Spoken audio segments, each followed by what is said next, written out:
Economia, por Gilson Schwartz.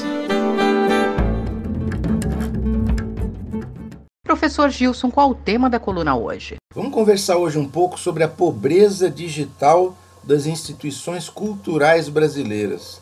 Pois é, num momento aí de pandemia, está todo mundo online, todo mundo conectado, quem pode, né, quem tem recursos, quem consegue pagar uma conta de banda larga, mas o fato é que houve um aumento praticamente generalizado do uso da internet.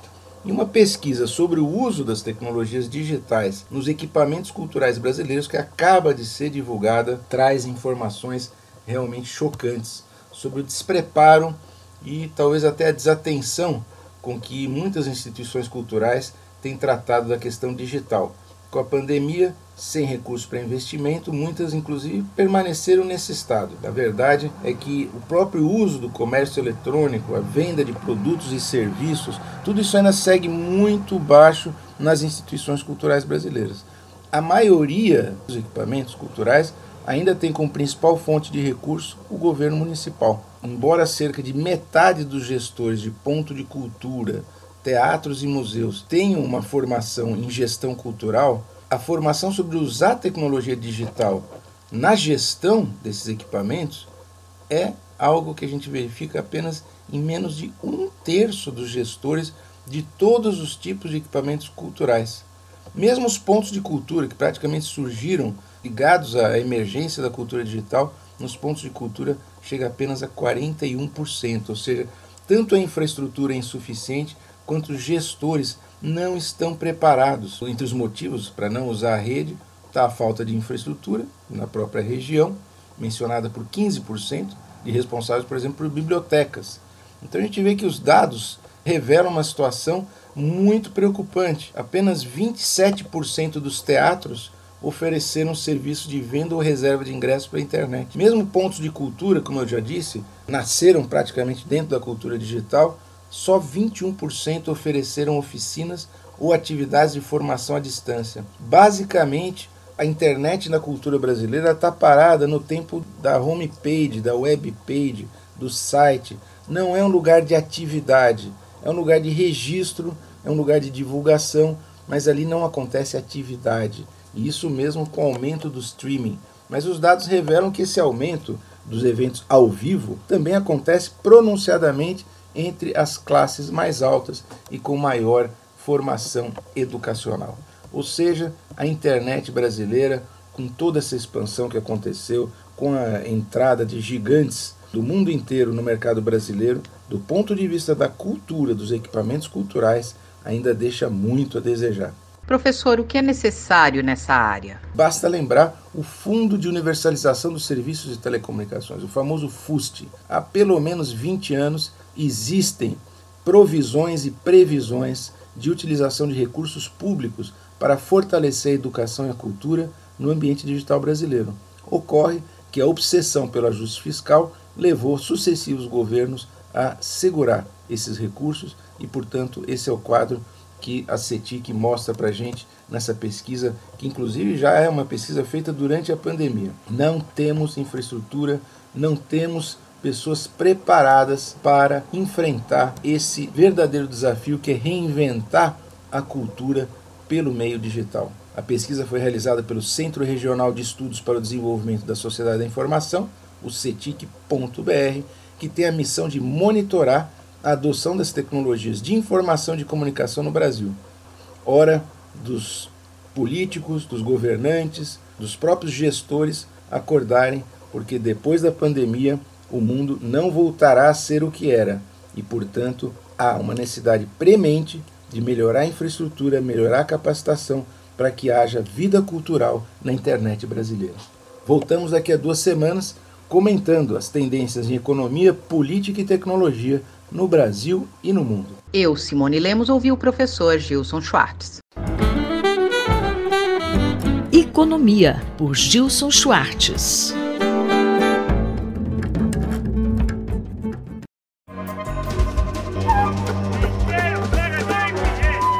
Saúde e Meio Ambiente, por Paulo Saldiva. Professor Paulo Saldiva, o que as queimadas representam para a saúde da população? Olá, ouvintes da Rádio USP. É com prazer que eu ocupo mais uma vez esse honroso espaço para falar sobre saúde e meio ambiente. Bom, um grupo de pesquisadores da USP, e em colaboração com a Monash University da Austrália, realizaram um estudo sobre os efeitos das emissões derivadas da queima de florestas sobre a saúde da população no entorno. Esse estudo ele teve a capacidade de estimar a diferença entre a poluição de outras fontes daquela derivada da queima da floresta e detectou efeitos importantes e pequena monta mais significativos sobre a saúde da população. Embora as concentrações sejam mais altas na região norte, na região centro-oeste onde existem mais pessoas e, consequentemente, maior risco atribuível por essas emissões. Então, além do problema da poluição das cidades, geradas pelas fontes oriundas da própria cidade, como veículos e indústrias, soma-se a poluição derivada da queima de biomassa, ou seja, por transporte da região onde está queimando até as grandes concentrações humanas. Quais as consequências disso, professor? Perde-se dinheiro com isso, perde-se saúde. Isso deve ser, então, mais um argumento para que, além de destruir ecossistemas, a própria saúde humana também está sendo afetada por essas emissões. Vamos ver se a gente toma jeito, se o Brasil estabelece políticas eficientes de redução das queimadas, porque perdemos todos e mais. A queimada perpetua a pobreza nas regiões onde ela ocorre, pois ela promove, alterações importantes na produtividade agrícola local, principalmente para os pequenos produtores. Um abraço e até a próxima oportunidade. Eu, Paulo Capuzzo, falei com o professor Paulo Saldiva para a Rádio USP. Saúde e meio ambiente, por Paulo Saldiva.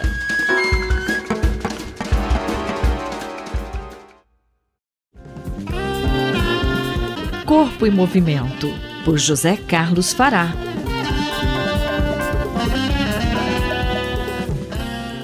A coluna de hoje discute um assunto polêmico em meio à pandemia. Dia 8 de junho, o prefeito de São Paulo, Ricardo Nunes, sancionou uma lei reconhecendo a prática da atividade e do exercício físico como essenciais, autorizando esses serviços a serem realizados em estabelecimentos particulares ou em espaços públicos. A discussão estaria no fato de que essa nova lei retiraria a suspensão de funcionamento de prestadores de serviços, como é o caso de academia, que até o momento não tinha autorização de funcionamento na pandemia. Olá, ouvintes. No último dia 8 de junho, próximo passado, foi aprovado e sancionado o projeto de lei que reconhece a prática da atividade física e dos exercícios físicos como essenciais para a população do município de São Paulo. Segundo o portal da Prefeitura de São Paulo, a justificativa para a aprovação da lei é de que tais práticas estão diretamente relacionadas à prevenção de riscos de doenças e outros agravos à saúde, conforme preconiza a Organização Mundial da Saúde. A prática periódica e o bom condicionamento físico, respeitadas as recomendações sanitárias de higiene e convívio social, estão associados à melhor ativação do sistema imunológico em humanos. Nessa justificativa da Prefeitura, não há nada de novo, isto é um fato, mas abrir academias como serviço essencial é outra coisa. Em entrevista do professor Bruno Gualano, da Faculdade de Medicina da USP, no jornal A Folha de São Paulo, em 2 de maio, também próximo passado, ele vai nessa linha, dizendo que há uma penca de artigos científicos que revelam que a atividade física é essencial à saúde. Mas daí a deduzir que a academia é essencial não teria lógica, uma vez que a esmagadora maioria da população brasileira sequer tem acesso à academia. E não seria seu fechamento que determinaria o agravamento da inatividade. É plenamente possível manter-se ativo, que, segundo vários especialistas de epidemiologia e médicos sanitaristas, as atividades ao ar livre com distanciamento adequado são seguras. Também a adoção da atividade física em casa, que cresceu muito durante a pandemia, que traz bons resultados, como informam na reportagem do jornal Estado de São Paulo do último dia 16 de junho, próximo passado, indicando um aumento muito significativo de adeptos. Esta é uma discussão que envolve a saúde física, mental e social e também aspectos profissionais. Professor, quais seriam suas recomendações? Como já citado, a atividade física é essencial à manutenção de nossa saúde. É um fato, isso não se discute. Outra coisa é onde podemos praticar a atividade física. Está evidente que ao ar livre é a melhor recomendação, desde que respeite o distanciamento adequado e o uso de máscaras. O único espaço fechado que podemos utilizar para a prática da atividade física é a nossa casa. Nesse momento em que a taxa de transmissão do coronavírus continua alta, não recomendaria a prática de atividade física em ambientes fechados como academias. Como já dissemos em colunas anteriores, nessa prática a frequência respiratória aumenta e a dispersão de gases da expiração vai mais longe. Apesar de toda a segurança que as academias podem fornecer, acredito que ainda há um risco. Leve em conta, nessa opinião, que o convívio social que as academias proporcionam é essencial também, bem como todos os aspectos profissionais envolvidos. Talvez aí as academias devam se adaptar, mas acredito que este ainda não é o momento dessa atividade em academias. Temos que ter um pouco mais de paciência. É um tema difícil. Este é José Carlos Fará, falou comigo, Ivanir Ferreira, para a Rádio USP. Anote aí, se você tiver alguma dúvida ou queira mandar alguma sugestão para essa coluna, envie um e-mail para ouvinte@usp.br, aos cuidados do professor Fará. Corpo em Movimento, por José Carlos Fará.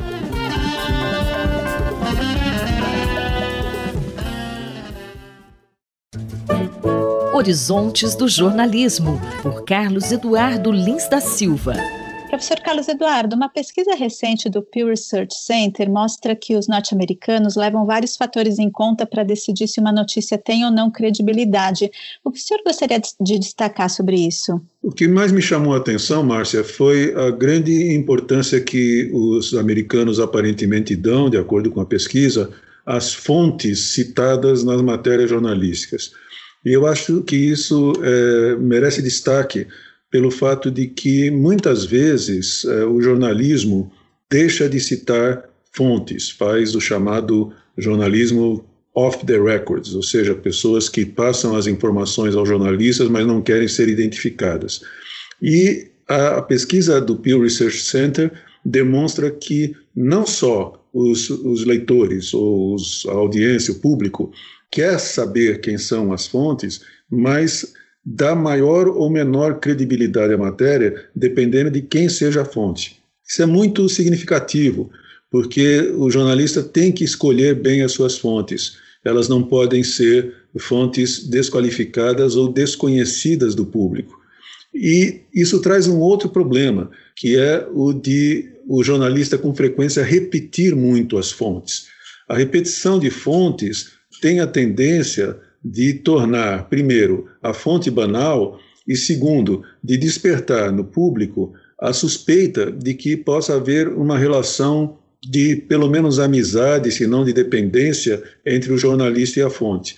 Também acho que vale a pena ressaltar o fato de que os americanos parecem também dar bastante importância ao veículo pelo qual a notícia ou a matéria ou o conteúdo é transmitido. Ou seja, ainda existe, principalmente entre os mais idosos, entre os mais velhos, a tendência a achar que se alguma informação é transmitida por meio de um jornal, por exemplo, conhecido e respeitado como New York Times ou Washington Post, isso lhe dá mais credibilidade à informação do que se é transmitido por um veículo novo ou pouco respeitado ou desconhecido.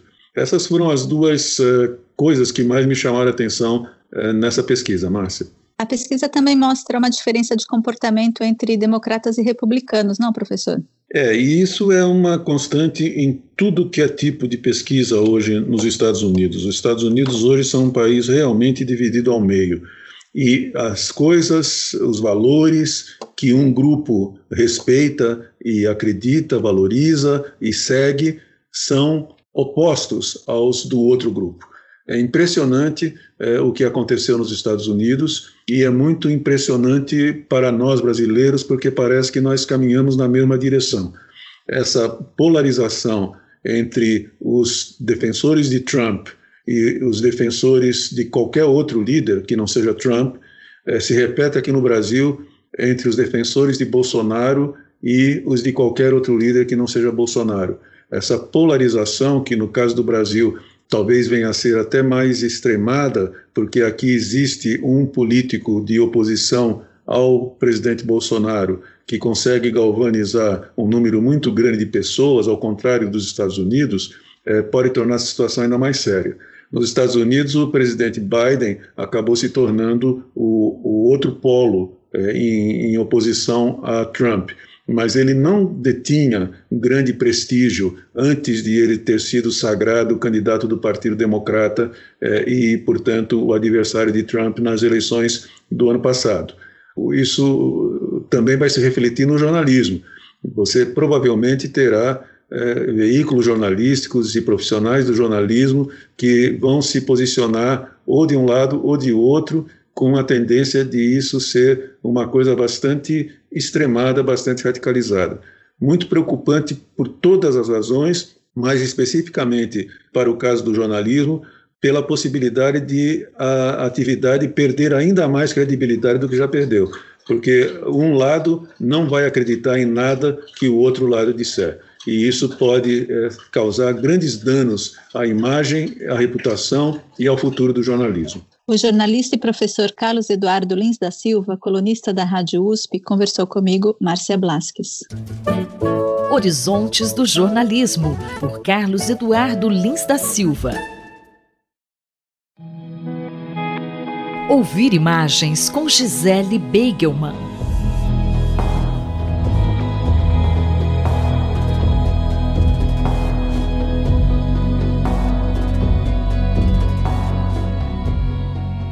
Professora, já retomou sua rotina visitando exposições? Aos poucos nós vamos retomando e saindo da toca. Nesse movimento muito cuidadoso, respeitando todos os protocolos ainda de segurança e de preservação da nossa saúde, eu visitei a exposição Irmãos de Barco, do artista baiano Tiago Santana, na Galeria Leme, e olha, eu recomendo muito, Leila. O Tiago tem uma obra recente, porém muito consistente, profundamente marcada pelo que eu venho chamando de um impulso historiográfico, um impulso que vem se firmando na produção que é nativa do Sul global, onde as lutas pela recuperação do direito à memória são uma questão central. Isso porque aqui, no Sul global, onde nós estamos, estão em jogo interdições caladas durante décadas nos porões das ditaduras, disputas de narrativas, memórias traumáticas e heranças da brutalidade do colonialismo. Esse é o foco, o colonialismo e suas marcas, o foco do Tiago Santana. Mas é importante frisar que esse movimento que o Tiago Santana mobiliza de regresso de narrativas reprimidas não é um movimento que se direciona a uma reconciliação do passado com o presente. Ele oferece uma perspectiva crítica tanto sobre as matrizes originais do colonialismo histórico, quanto sobre as suas repetições na contemporaneidade. O seu foco são as marcas das matrizes coloniais, como eu dizia, mas enfatizando as violências associadas à escravização de corpos na constituição do mundo moderno, como destacou o crítico Moacir dos Anjos no belíssimo texto que acompanha a exposição em cartaz na Galeria Leme. Como as obras pontuam essa relação? Não vai dar para comentar todas as obras, eu vou destacar uma foto em particular, a foto Fluxo e Refluxo, na qual nós vemos um homem negro de torso nu e de costas para a câmera. Ele carrega sobre a sua cabeça uma réplica em miniatura de uma caravela feita de açúcar. A proa aponta para a colônia escravagista e exportadora do produto, do açúcar, aponta para o Brasil. E o rosto, que nós não vemos, se volta para a direção oposta, para a terra nativa de todos e todas, de todos os escravizados que este homem representa aqui nesta foto. Eu, infelizmente, não posso comentar todas as obras por uma questão de tempo. O Thiago trabalha com muitas mídias, com vídeo, com pintura, com performance. O melhor é ir conferir a exposição que está em cartaz na Galeria Leme, em São Paulo, até o dia 13 de julho. Horários, agenda de visitação estão disponíveis no site, que traz também uma boa visita virtual da mostra. Então, acesse galerialemtudojunto.com e até a próxima. A professora Gisele Beigelman conversou comigo, Leila Kiyomura, para a Rádio USP. Ouvir imagens com Gisele Beigelman.